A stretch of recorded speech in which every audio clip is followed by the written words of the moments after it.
नमस्कार प्यारे विद्यार्थियों, मेरा नाम है देवेंद्र यादव और आप देख रहे हैं एसपीसी इंस्टीट्यूट के ऑफिशियल यूट्यूब चैनल को।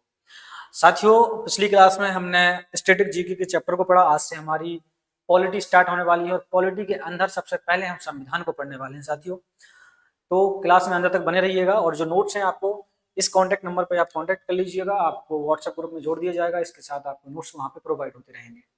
साथियों, आज हम संविधान के अंदर पढ़ने वाले हैं भाग 1 को। भाग 1 के अंदर आज हम पढ़ेंगे भारत के संघ और उसका राज्य क्षेत्र को पढ़ने वाले हैं साथी। ये हमारा आज का टॉपिक होने वाला है। तो चलिए शुरू करते हैं। सबसे पहले हम भारत के संविधान के अनुच्छेद 1 को समझेंगे और भाग 1 को भी समझ लेते हैं। भाग 1 के अंदर भारत के राज्य क्षेत्र के बारे में डिस्कस किया गया है साथियों। भाग 1 का मतलब ये होता है कि भारत का भूभाग, भूखंड भारत का जो पहले था आज है, उसकी क्या स्थिति है, क्या कंडीशन है। अगर हम इसकी ऐतिहासिक पृष्ठभूमि को समझें साथियों, तो ऐतिहासिक पृष्ठभूमि में इसके पूरा अखंड भारत आता है। अखंड भारत में हम कह सकते हैं इसमें अफगानिस्तान, पाकिस्तान, बांग्लादेश और म्यांमार वाले हिस्से आते हैं। सबसे पहले 1893 के अंदर इसमें से अफगानिस्तान को अलग किया गया, फिर 1935 में म्यांमार को अलग कर दिया गया और इसके साथ ही 1947 में भारत से पाकिस्तान को और बांग्लादेश को अलग कर दिया गया। भारत का जो भूखंड बचा वो हम देख सकते हैं कि भारत के अंदर सिर्फ और सिर्फ जो हिस्सा बचा, जो आज हम वर्तमान में देखते हैं वो भूखंड बचा था। उसमें से भी अगर हम कहें तो उसमें से सिक्किम वाला हिस्सा भारत का हिस्सा नहीं था उस समय। 1974 में इसे सहराज्य बनाया गया और 1975 में इसे पूर्ण राज्य बनाया गया। तो यही सभी कंडीशन जो है भारत के अंदर, इसमें हम राज्य पुनर्गठन आयोग के साथ ही हम अनुच्छेद 1 से लेकर 4 तक के और इनसे संबंधित जो संविधान संशोधन है पूरे इसी क्लास में पढ़ने वाले हैं साथियों।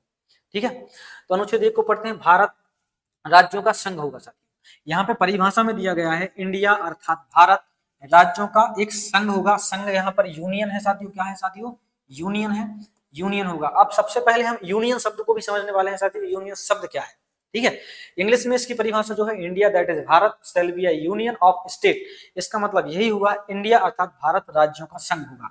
यहाँ पे भारत के दो नामों को प्रमुखता से बताया गया है। भारत के दो नाम होंगे जिनका पहला नाम है भारत और दूसरा नाम है पहला नाम है इंडिया और दूसरा नाम है भारत।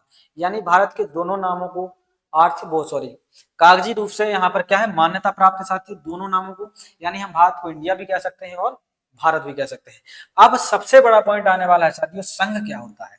संघ को समझना बेहद बहुत ही अनिवार्य है और इसमें भी ये भी समझेंगे कि जो राज्य और संघ क्षेत्र है इसको कहाँ पर रखा गया है, इनकी डिटेल कहाँ पे मिलने वाली है, वो मिलेगी आपको भारतीय संविधान की पहली अनुसूची के अंदर। ठीक है साथियों, यहाँ पर सीमाओं का विस्तृत वर्णन है कि भारत राज्य की सीमाएं कहाँ तक फैली हुई हैं। भारत एक भौगोलिक इकाई है, प्रशासन के लिए राज्य बने हैं। यानी राज्य जो बने हैं वो प्रशासन चलाने के लिए बने हैं। भारत जो है एक भौगोलिक इकाई है जिसे हम देख सकते हैं साथियों। सबसे पहले हम ये समझने वाले हैं साथियों कि क्षेत्रों का जो वर्गीकरण हुआ है वो 3 प्रकार से हुआ है साथियों। पहला तो स्टेट्स, दूसरा यूनियन टेरिटरी और तीसरा जो है अर्जित भूमि के लिए किया गया है साथियों। कौन सी भूमि? अर्जित भूमि के लिए किया गया है साथियों। स्टेट जो होते हैं इनके पास पावर ज्यादा होती है, यानी यहाँ पर मुख्यमंत्री जैसे लोग काम करते हैं। यूनियन टेरिटरी जो होती है यहाँ पर डायरेक्टली किसका कंट्रोल रहता है? केंद्र सरकार का यहाँ पर कंट्रोल रहता है।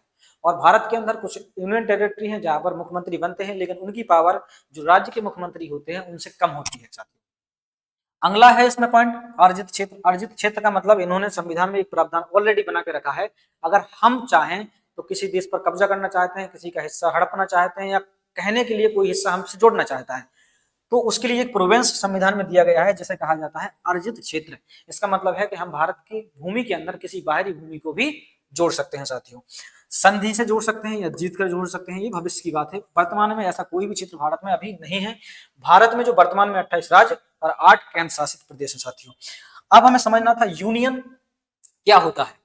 तो दुनिया के अंदर 3 प्रकार के राज्य हैं साथियों। कितने प्रकार के राज्य हैं? 3 प्रकार के राज्य हैं, जिनमें से आता है एक कॉन्फेडरल, एक फेडरल आता है और तीसरा जो आता है यूनियन, जो हम हैं। यानी इंडिया अपना क्या है? यूनियन है।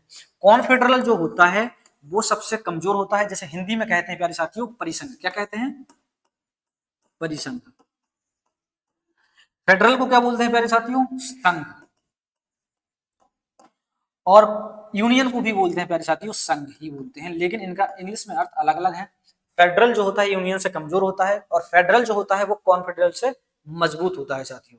कॉन्फेडरल जो होता है वो सबसे कमजोर राज्य का अंग होता है साथियों। उदाहरण के तौर पे अगर हमने अपने जो पुरानी हमारी क्लास पढ़ी होगी स्टैटिक जीके की, तो उस क्लास में हमने अंतरराष्ट्रीय संगठनों में बताया था एक यूरोपीय यूनियन साथियों। क्या बताया था? यूरोपीय यूनियन।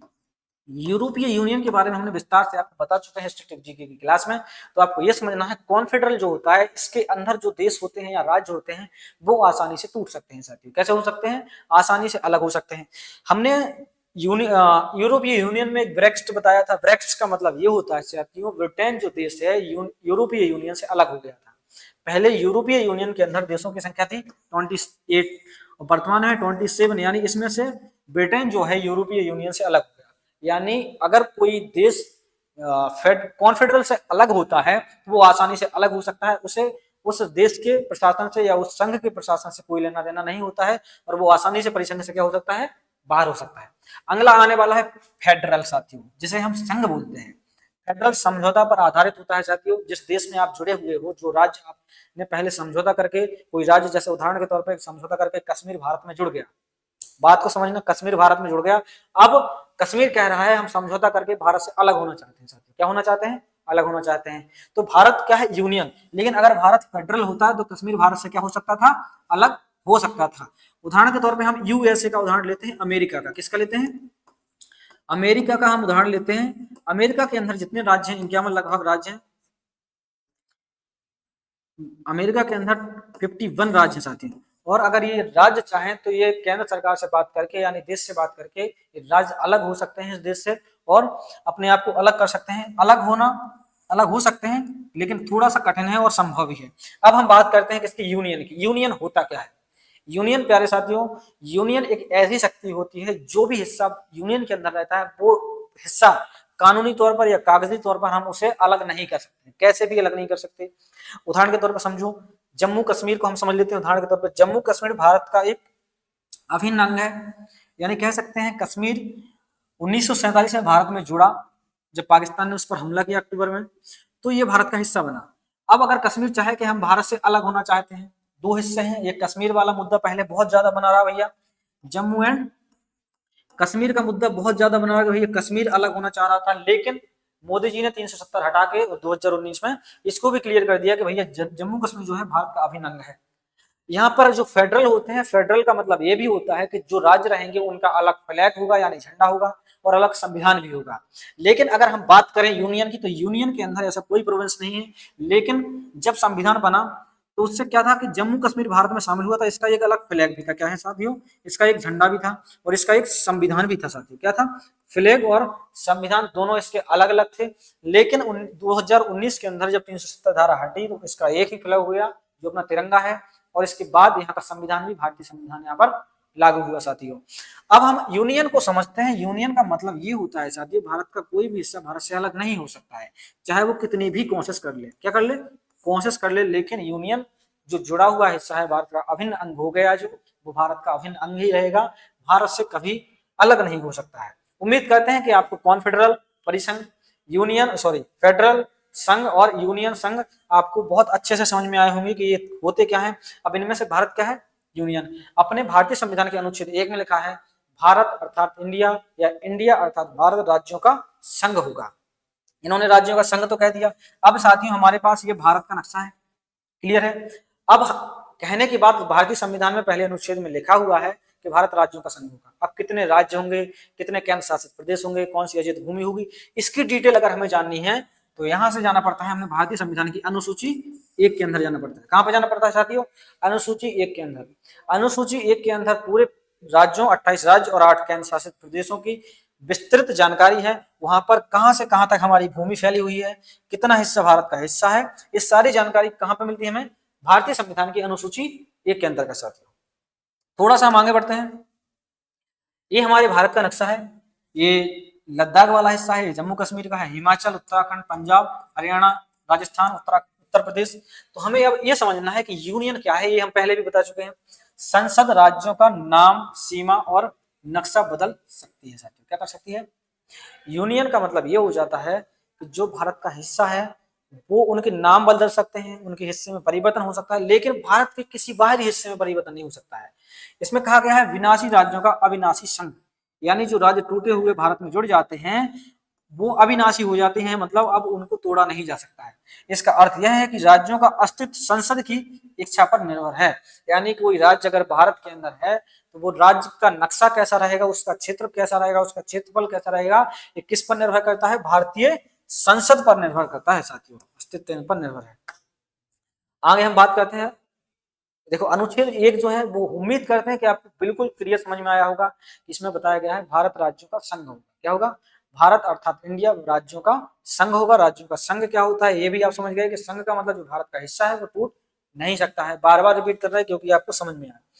अगला देखिए अनुच्छेद 2 साथियों, आर्टिकल नंबर ये है अपना 2। इसमें कहा गया विदेशी राज्यों का विलय, किसी भी बाहरी राज्य को भारत में कैसे जोड़ा जा सकता है, ये अनुच्छेद 2 कहता है साथियों।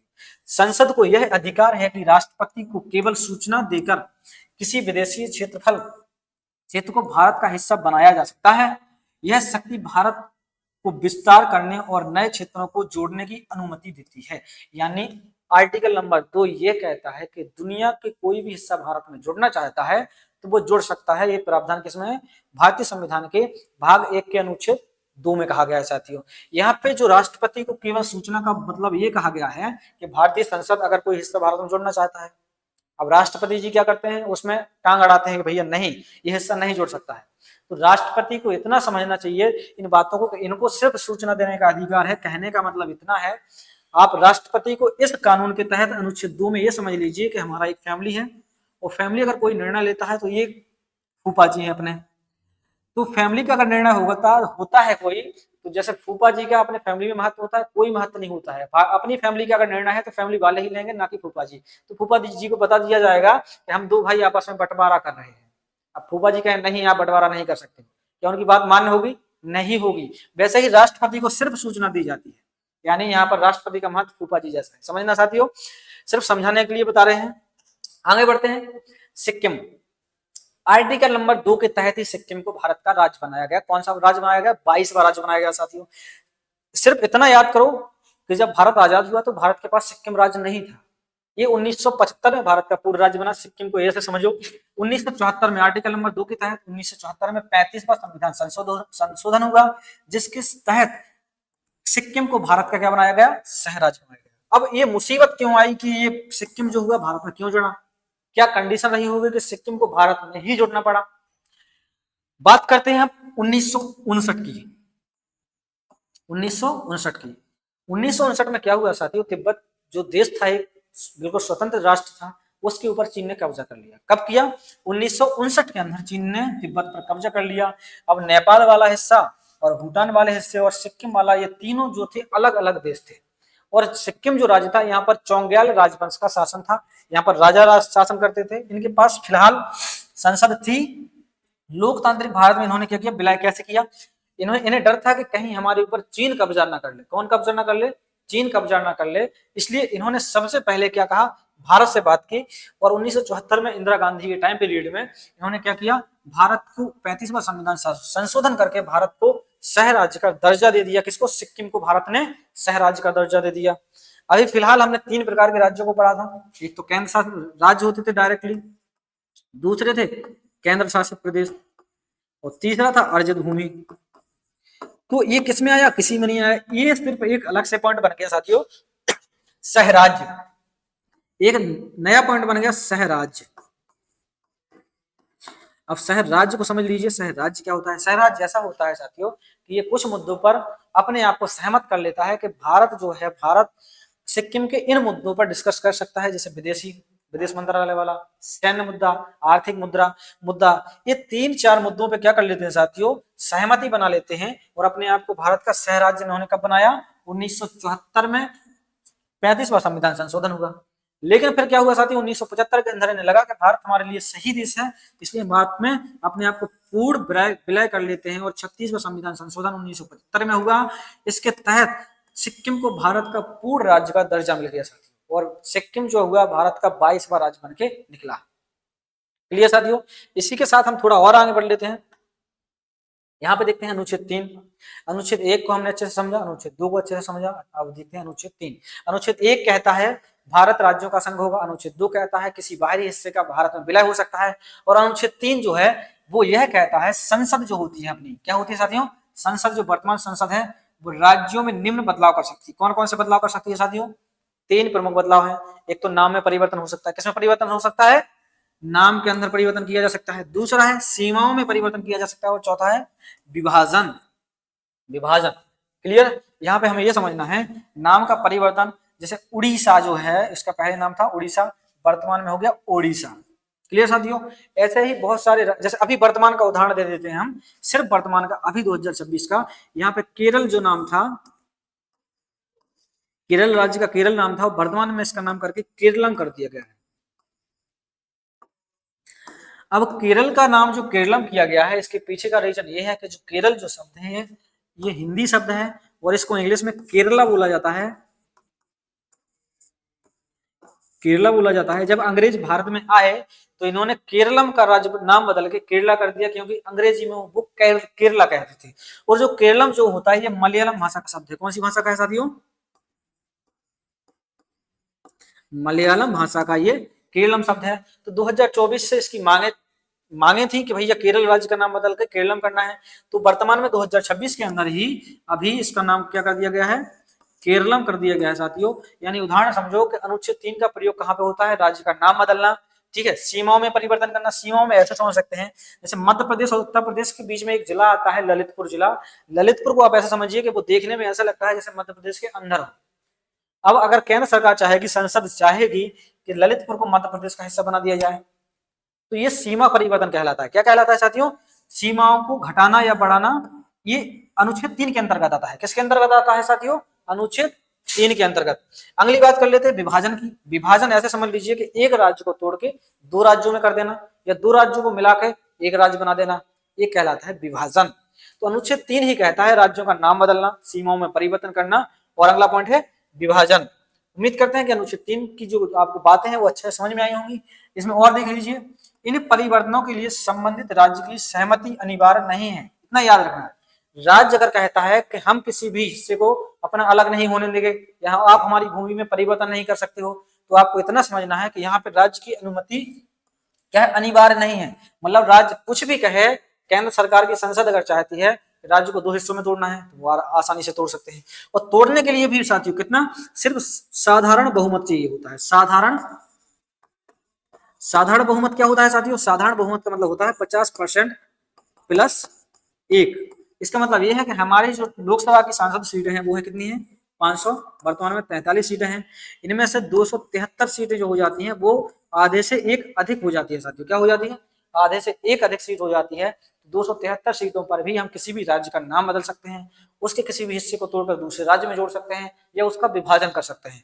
यहाँ पर संसद की जो राज्यों की अनुमति होती है वो अनिवार्य नहीं होती, यानी राज्य कुछ भी करे। जैसे 2014 के अंदर आंध्र प्रदेश से तेलंगाना को अलग किया गया। जो आंध्र प्रदेश की सरकार थी उसने अपने संसद वो विधानसभा के अंदर कानून भी पास कर लिया कि भैया आंध्र प्रदेश को 2 हिस्सों में नहीं तोड़ा जा सकता, लेकिन फिर भी केंद्र सरकार ने आंध्र प्रदेश को 2 राज्यों में तोड़ के अलग अलग कर दिया। तो आप समझ सकते हैं कि यहाँ पे राज्य की अनुमति जो होती है अनिवार्य नहीं होती है। सन 2000 में मध्य प्रदेश से छत्तीसगढ़ को अलग किया गया। 2014 के अंदर आंध्र प्रदेश को तेलंगाना से अलग कर दिया गया साथियों। अब हम बात करते हैं आर्टिकल नंबर 4 की। अभी तक हमने आर्टिकल 1 को पढ़ा जिसमें कहा है भारत राज्यों का संघ होगा। 2 में हमने पढ़ा कि जो आर्टिकल नंबर 2 के अंदर है किसी भी बाहरी राज्य को भारत में जोड़ा जा सकता है। अब आर्टिकल नंबर जो 3 था वो ये कहता था कि नाम, सीमा और विभाजन, यानी नाम का परिवर्तन हो सकता है, सीमाओं में परिवर्तन हो सकता है और राज्य का विभाजन कौन कर सकती है, केंद्र सरकार कर सकती है। अब आर्टिकल नंबर 4 को समझ लीजिए। आर्टिकल नंबर 2 और 3 में बदलाव आर्टिकल नंबर 368 के बाहर है। इसके बाहर है आर्टिकल नंबर 3 इसके 368 के बाहर है। इसका मतलब ये होता है जो आर्टिकल नंबर 368 के अंदर है साथियों, आर्टिकल नंबर 1 और 2 368 के क्या है, बाहर रखा गया है। और जो 368 के अंदर होते हैं यहाँ पर राष्ट्रपति की अनुमति अनिवार्य हो जाती है। राष्ट्रपति की अनुमति अनिवार्य हो जाती है। लेकिन जो 368 के बाहर है वहां पर अनुमति अनिवार्य बिल्कुल भी नहीं है साथियों। क्यों अनुमति अनिवार्य नहीं है? क्योंकि यहाँ पे राष्ट्रपति बिल्कुल भी हस्तक्षेप नहीं कर सकता है। जब आर्टिकल नंबर 2 और 3 का प्रयोग होगा देश के अंदर, तो राष्ट्रपति को सिर्फ सूचना दी जाएगी साथियों कि हम ऐसा करने वाले हैं। कौन देगा सूचना? संसद। बल्कि काम कौन करेगा? सारा का सारा काम करेगी संसद, राष्ट्रपति सिर्फ देखेंगे। केवल साधारण बहुमत यानी 50% +1 की आवश्यकता होती है, साधारण बहुमत से बिल पास हो सकते हैं आर्टिकल नंबर 2 और 3 के अंतर्गत। और राष्ट्रपति के हस्ताक्षर अनिवार्य हो जाते हैं और ये बाध्य रहते हैं कि इन्हें हस्ताक्षर करने ही पड़ेंगे। आप समझ सकते हैं कि यहाँ पर राष्ट्रपति की जो है वैल्यू क्या है। यहाँ पे उनकी कोई वैल्यू नहीं है आर्टिकल नंबर 2 में और आर्टिकल नंबर 3 के अंतर्गत। साथियों और हम थोड़ा सा समझ लेते हैं इनके अंदर क्या समस्या है। एक केस बना साथियों, बेरूबरी केस।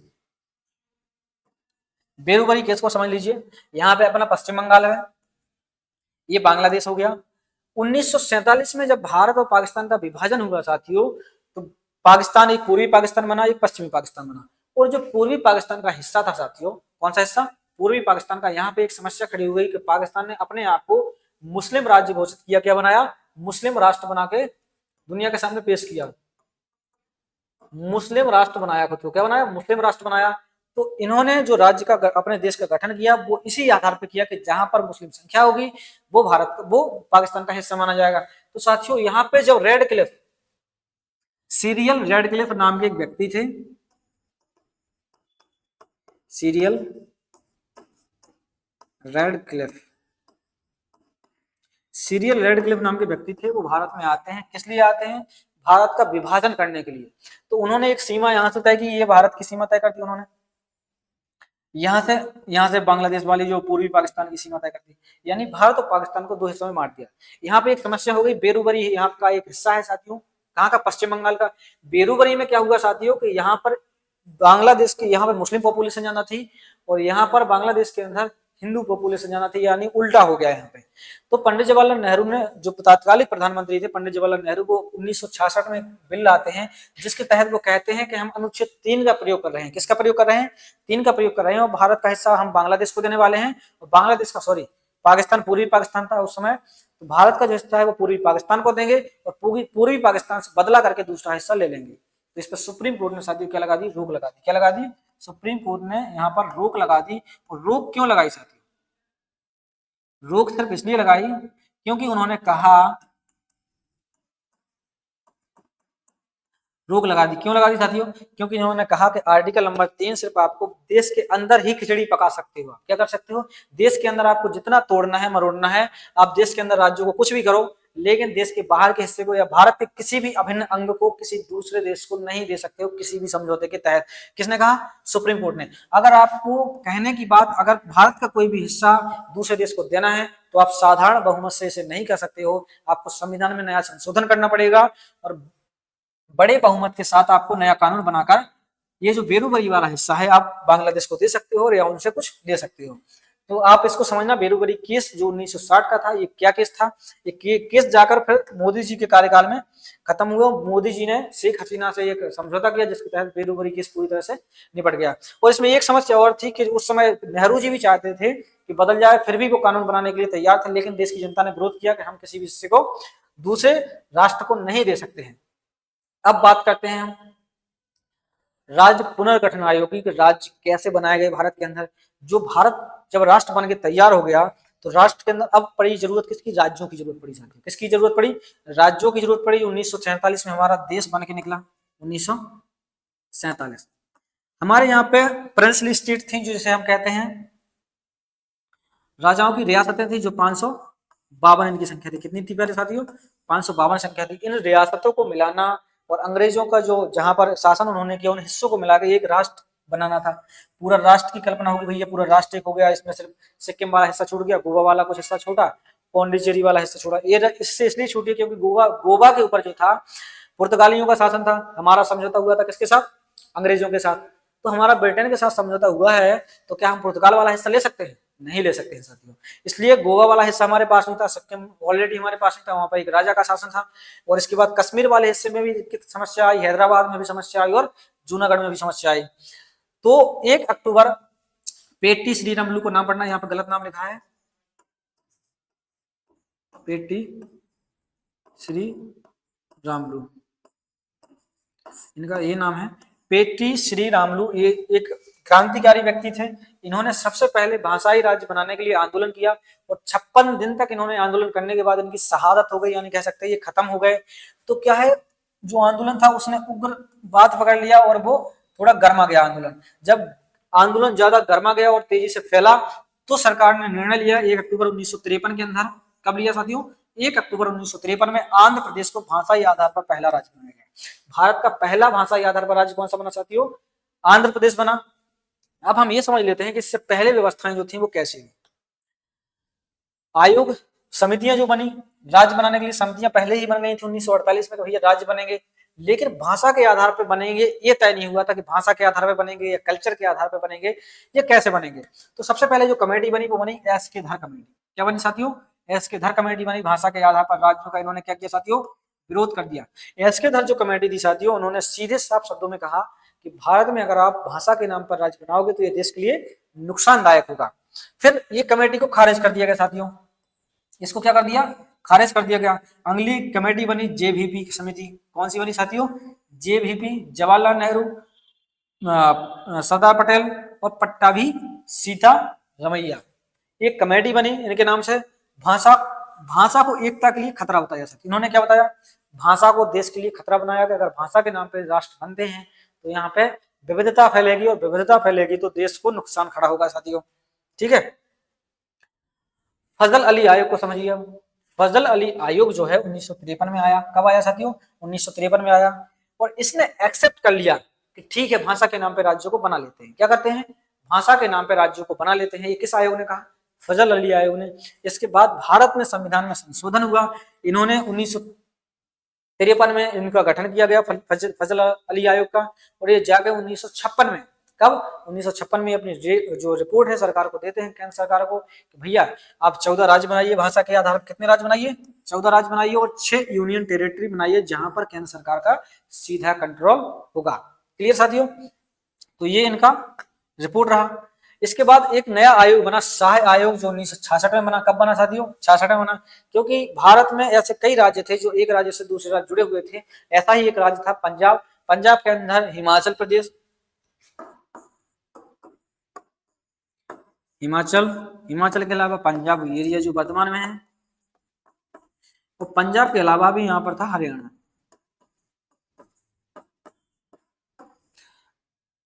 हिमाचल, पंजाब, हरियाणा, ये जो राज्य थे 3 राज्यों से मिलकर क्या हुआ साथियों? इन 3 राज्यों को अलग करने के लिए शाह आयोग बना और शाह आयोग ने हिंदी भाषा के नाम पे हरियाणा को बना दिया एक नया राज्य, पंजाबी भाषा के नाम पे पंजाब को बनाया, और हिमाचल जो पहाड़ी इलाका था उसको भी एक अलग देश के रूप राज्य के रूप में प्रस्तुत किया। और शाह आयोग में भी 1966 के अंदर इन 3 राज्यों का नया गठन किया। हमने सबसे पहले बताया आपको 1993 में अफगानिस्तान को ड्यूरिंग लाइन खींचकर, कहां से? पाकिस्तान, जो वर्तमान में पाकिस्तान के बीच में ड्यूरिंग लाइन है, पाकिस्तान और अफगानिस्तान के बीच में है। पहले भारत और पाकिस्तान के बीच में थी क्योंकि पाकिस्तान भारत का हिस्सा था 1893 में। तो ड्यूरिंग लाइन खींचकर अफगानिस्तान को भारत से अलग किया सबसे पहले। 1935 में बर्मा को, यानी जो उसका म्यांमार जो वर्तमान में है, इसका नाम पहले बर्मा था। 1935 में बर्मा को अलग कर दिया। 1947 में पाकिस्तान, पूर्वी पाकिस्तान और पश्चिमी पाकिस्तान दोनों को भारत से अलग कर दिया साथियों। फिर बचा भारत का वास्तविक नक्शा। रियासतों का एकीकरण हुआ। कुल रियासतें थी 552 रियासतें थी साथियों। 552 रियासतों को मिलाकर पूरे राष्ट्र की कल्पना की गई। ठीक है। सरदार पटेल इसमें प्रमुख जो थे, सरदार पटेल बीबी मेनन जी प्रमुख IAS अधिकारी थे। ठीक है। इन्होंने मिलकर पटेल को लोहे पुरुष, पटेल जी को लोहे पुरुष किसने कहा? सॉरी, पटेल जी को लोहे पुरुष कहा जाता है। और इन दोनों ने मिलकर, सरदार पटेल ने और बीबी मेनन साहब ने, भारत के जो राज्य हैं उन सभी राज्यों को एक किया, और जो रियासतें थी 552 वो रियासतें भी एक की। अब हम थोड़े से पॉइंट समझ लेते हैं हैदराबाद को लेके। कौन सा? हैदराबाद, जूनागढ़ और जम्मू कश्मीर। ये आजादी के बाद ये सबसे बड़े मुद्दे बन के उभरे। सबसे पहले हम हैदराबाद को समझें तो हैदराबाद का जो शासक था वो था मोहम्मद निजाम। मोहम्मद निजाम शासक था हैदराबाद का। जो मुस्लिम शासक था, वहां की पॉपुलेशन बराबर थी हिंदू मुस्लिमों की। तो ये चाहता था कि हैदराबाद को जो है पाकिस्तान का हिस्सा बनाया जाए, या फिर इसको खुद का एक देश बनाना चाहता था साथियों, कि हैदराबाद खुद का एक इसका देश बन जाए। क्योंकि अंग्रेज जब भारत से गए 1947 में, तो भारत को 3 ऑप्शन लेके गए, हर एक प्रिंसली स्टेट को, हर एक राज्य को, कि वो या तो भारत या तो पाकिस्तान का हिस्सा बन सकते हैं, प्रिंसली जो स्टेट थे या तो पाकिस्तान का हिस्सा बनो, या भारत का हिस्सा बनो, या स्वयं का कंट्री कंट्री बनाओ, स्वयं का देश बनाओ। तो यहाँ पे हैदराबाद ने क्या किया, पहले तो ऑप्शन में रखा उसने पाकिस्तान को कि हम पाकिस्तान में शामिल होना चाहते हैं। फिर पाकिस्तान से जब बात नहीं बनती दिखी तो फिर उसने कहा कि हम इंडिपेंडेंट कंट्री बनना चाहते हैं, यानी स्वतंत्र राष्ट्र बनना चाहते हैं। साथी क्या बनना चाहते हैं, स्वतंत्र राष्ट्र बनना चाहते हैं। तो यहाँ पर एक ऑपरेशन पोलो चलाया गया सरदार पटेल जी के द्वारा, जिसके तहत भारतीय सेना को पुलिस के वेश में वहां पर भेजा गया और मोहम्मद निजाम को वहां से खदेड़ दिया गया, हैदराबाद को भारत का हिस्सा बना लिया गया। साथियों अगली पॉइंट की बात करें हम जूनागढ़ की। जूनागढ़ क्या था, जूनागढ़ वो गुजरात का हिस्सा है, और गुजरात का हिस्सा होने के साथ जूनागढ़ में क्या हुआ साथियों कि जूनागढ़ का शासक जो था वो था मुस्लिम। कौन सा शासक था साथियों, मुस्लिम शासक था। तो यहाँ पे क्या करवाया गया, जनमत संग्रह कराया गया साथियों। सरदार पटेल जी ने यहाँ पे जनमत संग्रह कराया, जनता से पूछा भैया आप किस देश में शामिल होना चाहते हो। तो यहाँ पे पॉपुलेशन 99% लगभग हिंदुओं की थी, शासक मुस्लिम था, इसलिए यहाँ पे जनमत संग्रह से जूनागढ़ को भारत का हिस्सा बनाया गया। अगला है जम्मू कश्मीर। जम्मू कश्मीर ने भी खुद को स्वतंत्र राष्ट्र घोषित किया कि भैया हम स्वतंत्र रहेंगे, पाकिस्तान में नहीं जाना चाहेंगे, ना भारत में जाना चाहेंगे, स्वतंत्र रहेंगे। अगस्त में देश आजाद हुआ और अक्टूबर में यहाँ पे हमला कर दिया किसने, पाकिस्तान ने साथियों। कहां पर, जम्मू कश्मीर पर पाकिस्तान ने हमला कर दिया। जब हमला हो गया साथियों तो ये मदद मांगने आए किससे, सरदार पटेल से। और मदद मांगी तो सरदार पटेल ने साफ शब्दों में कहा कि भैया हम आपकी मदद तभी करेंगे जब आप कश्मीर को भारत का हिस्सा बनाएं, वरना हम आपकी किसी भी तरह से मदद नहीं कर सकते हैं। तो क्या हुआ साथियों, जम्मू कश्मीर को भारत का हिस्सा बना दिया गया किसके द्वारा, राजा हरि सिंह के द्वारा। और उन्होंने इसमें एक अलग से प्रोविंस मांगा जिसे 370 कहा जाता है, धारा 370 कहा जाता है साथियों। धारा 370 के तहत जम्मू कश्मीर को भारत का हिस्सा बनाया गया, यानी इन्हें अलग से पावर दी गई कि भैया आप जुड़ना है तो आप हमें अलग से पावर दो, हम आपसे जुड़ सकते हैं। अब सबसे बड़ी जो समस्या पैदा हुई ये हुई कि कश्मीर वाला जो हिस्सा था अपना, कश्मीर वाले हिस्से पे आधे हिस्से पर लगभग 30 से 40% हिस्से पर पाकिस्तान ने कब्जा कर लिया। जब पाकिस्तान ने कब्जा किया तो ये सारा का सारा मैटर कहाँ गया, यूनाइटेड नेशन में गया। यूनाइटेड नेशन की यानी सर्वोच्च जो अंतरराष्ट्रीय न्यायालय है वहां पे केस गया। अब सर्वोच्च न्यायालय के पास साथियों जब केस गया तो सबसे बड़ी प्रॉब्लम क्या आई साथियों कि यूनाइटेड नेशन ने जो निर्णय दिया वो निर्णय ऐसा दिया कि भैया जो जहां पर है वहीं पर रहेगा, यानी जिसने जहां तक कब्जा कर लिया या फिर राजा हरि सिंह ने साइन कर दिए तो पाकिस्तान ने जितना कब्जा कर लिया वो पाकिस्तान का हिस्सा माना जाएगा, और जो भारत जो राजा हरि सिंह ने दस्तखत किए और जितना है वो भारत का हिस्सा माना जाएगा। यानी इन्होंने औपचारिक रूप से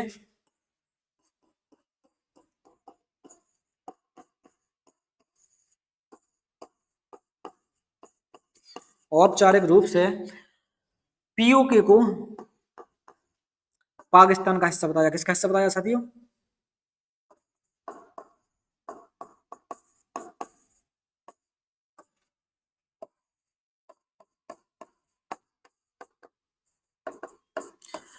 पीओके को पाकिस्तान का ऑफिशियली इन्होंने हिस्सा बताया। किसने बताया, अंतरराष्ट्रीय न्यायालय ने। अब आप समझना कि अंतरराष्ट्रीय जो संगठन है उसके अंदर एक संगठन है जिसे कहते हैं हम सिक्योरिटी काउंसिल। क्या कहते हैं साथियों, सिक्योरिटी काउंसिल। हमने पढ़ा है स्टैटिक जीके की क्लास में। तो सिक्योरिटी काउंसिल में 15 सदस्य होते हैं जिसमें से 5 स्थायी और 10 अस्थायी सदस्य होते हैं साथियों। तो जो 5 स्थायी सदस्य होते हैं उनके पास होती है वीटो पावर। क्या होती है साथियों, वीटो पावर होती है। वीटो पावर 5 देशों के पास है। वीटो पावर का मतलब ये होता है कि अगर कोई कानून बनता है या कोई निर्णय लिया जाता है अंतरराष्ट्रीय संगठन के द्वारा तो उसमें अगर कोई एक देश असहमत है, क्या है, एक देश असहमत है तो वो ना तो कानून बन सकता है ना उस पर जस्टिस आ सकता है। क्यों नहीं आ सकता, क्योंकि उस पर वीटो लगा दिया गया है। अब वीटो क्या है, यहाँ पर जो 5 देश थे उनमें से अमेरिका, फ्रांस, ब्रिटेन, रसिया और चाइना, ये जो 4 देश थे, 5 देश थे, इनमें से रसिया ने इस पर वीटो लगा दिया साथियों कि पाकिस्तान ऑक्युपाइड कश्मीर जो पीओके है ये भारत का ही हिस्सा है, क्योंकि औपचारिक रूप से राजा हरि सिंह ने इसे भारत का हिस्सा बताया, दस्तखत किया। लेकिन कब्जा अगर पाकिस्तान ने कर लिया तो कैसे यह पाकिस्तान का हिस्सा हो जाएगा साथियों, नहीं हो सकता। तो यहाँ पे अमेरिका, फ्रांस, ब्रिटेन और चाइना ने सपोर्ट किया पाकिस्तान का, उसको पाकिस्तान का हिस्सा बताया, लेकिन रसिया ने इस पर वीटो लगा के कह दिया कि औपचारिक रूप से पीओके भारत का ही हिस्सा रहेगा, लेकिन कब्जा किए हैं वो बाद में हट सकता है। ठीक है, तो यहाँ पे जो अंतरराष्ट्रीय न्यायालय का जो केस था वो पेंडिंग में रह गया, और अभी भी वर्तमान में जो है औपचारिक रूप से पीओके को भारत का हिस्सा माना जाता है, वर्तमान में भी पीओके भारत का ही हिस्सा है। इन बातों को आपको बहुत गहराई से समझना होगा कि जम्मू कश्मीर के अंदर जो पीओके है, पाकिस्तान ऑक्युपाइड कश्मीर, वहां से एक लाइन खींची गई, फिर उन्होंने फिर एक लाइन खींच दी भैया कि आप इस लाइन से बाहर नहीं जाना, वो इस लाइन से बाहर नहीं जाएंगे। वो लाइन कौन सी है? LOC, line of control. साथी कौन सी लाइन है भारत और पाकिस्तान की जो कश्मीर के बीच में है? LOC, line of control. साथियों इस लाइन के तहत वर्तमान में भारत इसी लाइन का को फॉलो करता है, उस लाइन से उस तरफ नहीं जाता है, ना पाकिस्तान इस तरफ आने की कोशिश करता है। इसी कश्मीर के मुद्दे पर लेकर बार बार भारत और पाकिस्तान के बीच लड़ाइयां होती रहती हैं साथियों। इसी के साथ जो हमारे पॉइंट रहे, इसमें हमने अखंड भारत को समझा भैया, अखंड भारत में कौन कौन से हिस्से थे? अफगानिस्तान, म्यांमार और भारत का हिस्सा बांग्लादेश, पाकिस्तान, जिस सारे हिस्से भारत के हिस्से थे। धीरे से टूटा, अफगानिस्तान पहले अलग हुआ, फिर म्यांमार अलग हो गया, म्यांमार के बाद बचा भारत। भारत के अंदर भी गोवा वाला हिस्सा नहीं था, पौंडीचेरी वाला हिस्सा नहीं था, इसके साथ ही सिक्किम वाला हिस्सा नहीं था। ये 22वां राज्य बना सिक्किम। स्टार्टिंग में जो राज्य बने वो 14 राज्य थे, 14 राज्य के साथ 6 यूनियन टेरिटरी थी। वर्तमान में 28 राज्य हैं और 28 राज्य के साथ 8 यूनियन टेरिटरी हैं। अब इसी के साथ हम आगे हमने भारतीय संविधान के 4 अनुच्छेदों को पढ़ा, जिन्हें हम संक्षिप्त में समझ सकते हैं। अनुच्छेद 1 कहता है कि भारत राज्यों का संघ होगा। संघ का अर्थ बता दिया, संघ का मतलब होता है कोई भी भारत का हिस्सा भारत से अलग नहीं हो सकता है, पहला पॉइंट। दूसरा अनुच्छेद कहता है किसी बाहरी हिस्से को भारत में जोड़ा जा सकता है। अनुच्छेद 2 क्लियर हुआ। उससे संबंधित हमने संविधान में संशोधन 35वां 36वां संविधान संशोधन बताया।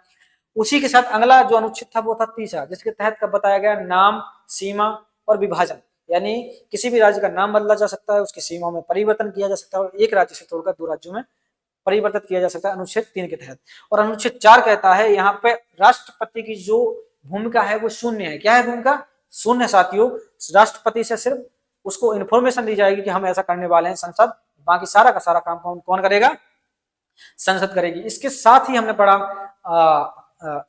राज्य पुनर्गठन आयोग जो बनाया गया 1953 में, 1948 में, 53 में फिर जो बना फजल अली आयोग बना। फजल अली आयोग के तहत भारत में 14 राज्य और 6 यूनियन टेरिटरी बनी। इसी के साथ पहला जो राज्य बना 1 अक्टूबर 1953 में, वो बना पहला राज्य बन के निकला आंध्र प्रदेश। उसके बाद पूरे देश के अंदर भाषाई आधार पर राज्यों की मांग उठी और इसके बाद ही फिर 1956 में कुछ राज्य बने। फिर शाही आयोग को पढ़ा हमने 1960 के। शाही आयोग के तहत पंजाब को 3 हिस्सों में तोड़ दिया गया, हिमाचल, हरियाणा और पंजाब में। उम्मीद करते हैं ये जो इन्फॉर्मेशन है आपको पूरी तरह से समझ में आई होगी। इसी के साथ उम्मीद करते हैं कि इन जो पीडीएफ है, पीडीएफ आप इन सभी चीजों को नोट करते जाइए कॉपी में। हमारी जो पॉलिटी है स्टार्ट हो चुकी है। तो इसी के साथ हम वीडियो यहीं पर समाप्त करते हैं। जय हिंद, जय भारत।